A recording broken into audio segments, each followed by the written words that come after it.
Smoked beer or unsmoked beer? That is the question.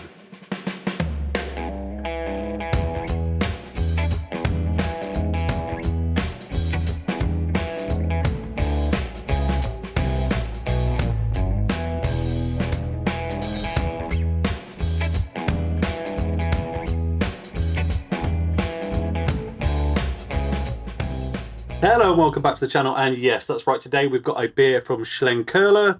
Probably not got the pronunciation on that right, but they are the king of smoked beers in Germany, known for their Rausch beers and smoked Marzens and everything in between.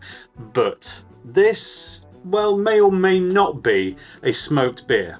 This is their Helles Schlenkerla Lagerbier, and it is, as you would expect, a Helles lager.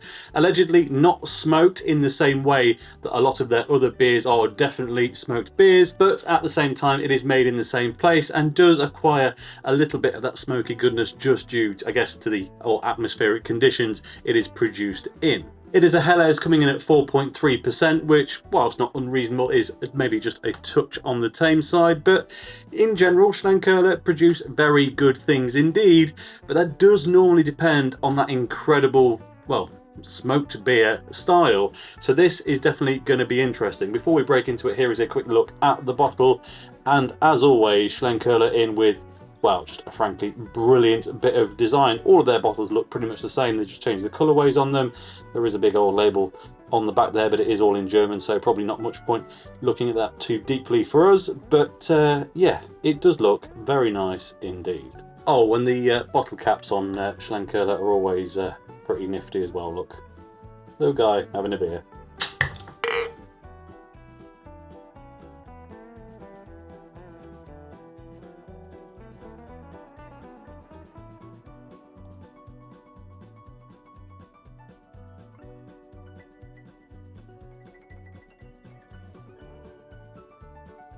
Okay then, we are off to a terrific start. I think you will agree. Nice carbonation in the glass, solid foamy white head on it, and colour-wise, well, it is distinctly Helles. I have been accused in a few videos of kind of undermining what the word actually means. Helles means bright, or hell at least in German means bright, and a Helles has just become to mean a bright lager, as in a lighter, more, you know, brightly coloured, not as deep and dark as maybe a Marzen, certainly not a Marzen, or, you know, something like the Oktoberfest beers tend to be just a little bit on the richer side. This is a distinctly bright beer, but the difference that this has to some of those other beers where I've said, you know what, I would like just a bit more colour in it, despite what that name actually means, is that, well, it is light, it is bright, but it's still got this distinctly rich golden hue to it, which often, well, others just seem to lack, and that to me is a sign of a very good Helles. Now then, the aromas.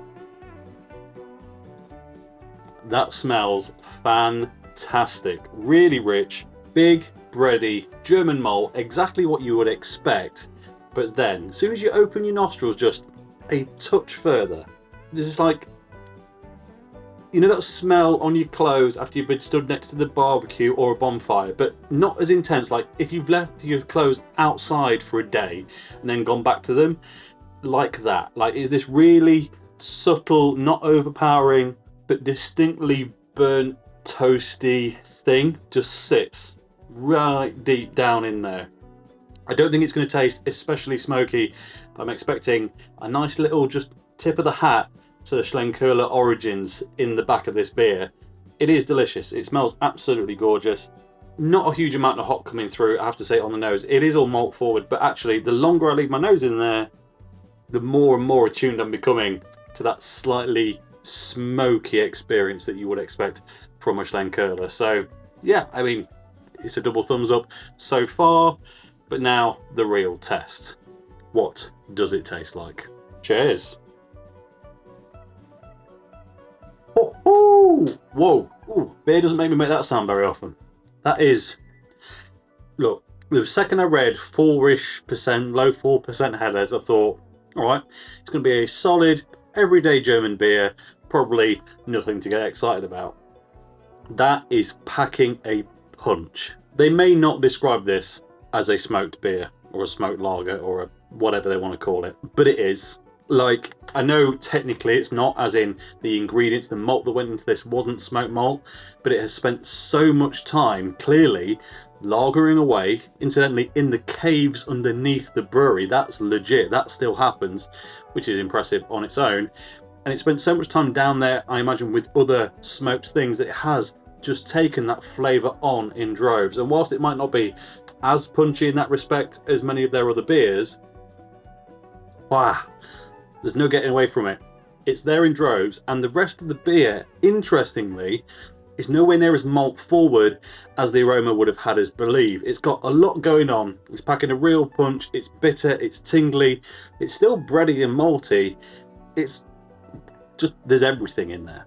Right then. This is a complex one, so I'm not going to give you anything else until we do a top to bottom taste test to find out what exactly is going on in this glass. So, initially, right on the front of the tongue, soft, little bit of carbonation, not very aggressive, and there's actually a sweetness up front. It's almost a toffee sweetness, maybe even a bit of like lactose sweetness. I don't think it is a lactose beer by any means, but you know what I mean. You know when you get that kind of natural sweetness from milk and milk products.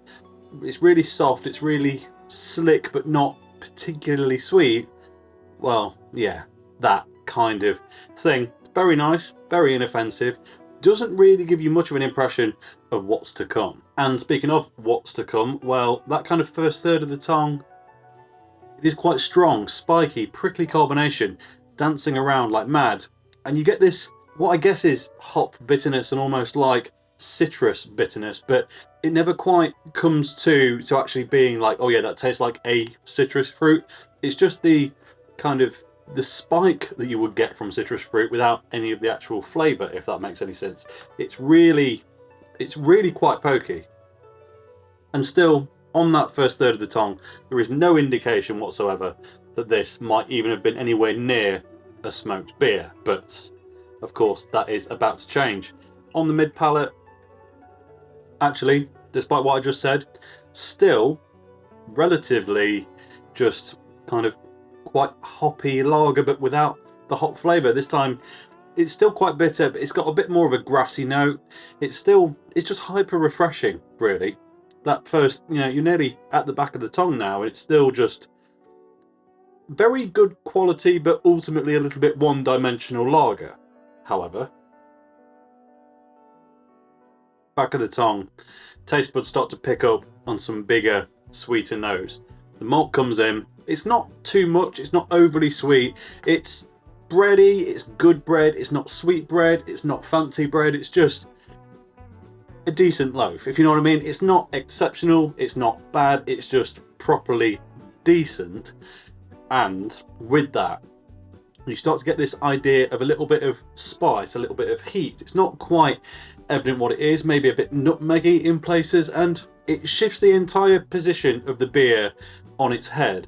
For most of it, to that point, you've been thinking it's nice, bright, super refreshing, bit hoppy, kind of, I guess what you would expect, not even from a regular Helles. It's more down the Pilsner route to that point, if I'm honest. But then, that taste at the back of the tongue comes in, and it really does just start to send your mind spinning a bit because it's such a dramatic shift.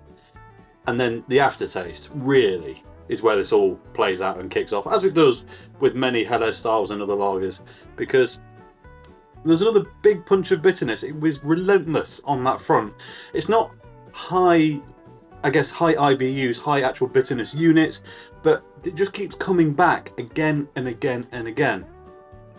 And once that mellows out, bread creeps back in, the spice creeps back in, and you start to go, hold on a minute, I need another sip of that just to be sure of what I'm experiencing here, and actually something interesting has just happened. Because I'm a few sips into this now, actually, well, to be fair, at least halfway through it, I'm not getting a huge amount of that smoke flavour in the aftertaste. But the first two sips, it was dominant, it was present, it was big. It was almost like someone had taken a quarter shot of heavily peated Scotch whiskey and dropped it into my beer. But as I say, a few sips in, all of a sudden,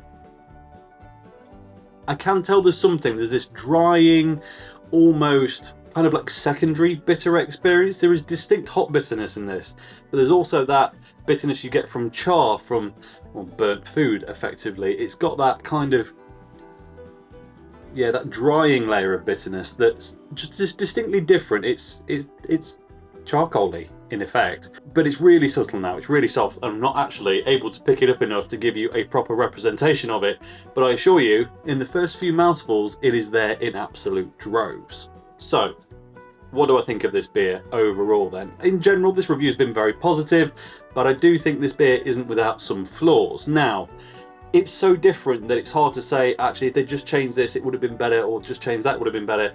It's brilliant in its flaws in a way, but I don't know that it's brilliant enough for all of the flaws. I would have probably just enjoyed something that did the spiky jankery that this is doing, which I appreciate is not a very technical term, into just, you know, less of it in a more refined way, and you would have had this kind of slightly chaotic up and down experience, but with something that ultimately tailed off and felt very much like a high quality Helles, and I'm not sure I'm quite getting that.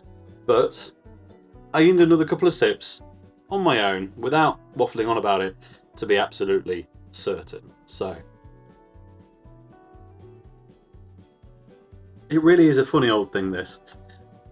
By standard metrics, it's sweet, it's bitter, it's refreshing, it's interesting, it's tasty. The quality is in there, like, it hits every metric on the head. And as a result, I think by many people's counts, this will be a simply fantastic beer that they just go back to again and again. It really does scratch a lot of different itches for a lot of different people. But I do just wonder, when it's so hoppy and bitter in one instance, then it's so sweet and malty in the next, and then sometimes you've got that nice smoky thing, sometimes you haven't. Do all of those flavours appeal in such big volumes to all people at all times? I don't really know. I'm not convinced that they do. But it is very nice. Like, I'm a bit torn on this one, as you can probably tell. I think it's delicious. I would happily order some more, but probably I would only ever order 1 or 2 bottles on a delivery at a time. Certainly don't fancy myself a 20 case of it, if that makes any sense. It's a beer to be enjoyed and I think thought through, which for a 4% lager can be a bit difficult because it's ultimately in session territory. But yeah, this is one for the thinkers and for the people who like to experience lots of different types of beer. You are unlikely to find anything quite like this from anyone else, I think. This is really quite a bit of a spectacle all on its own, and I am very, very glad that I've tried it, and it is very, very nice.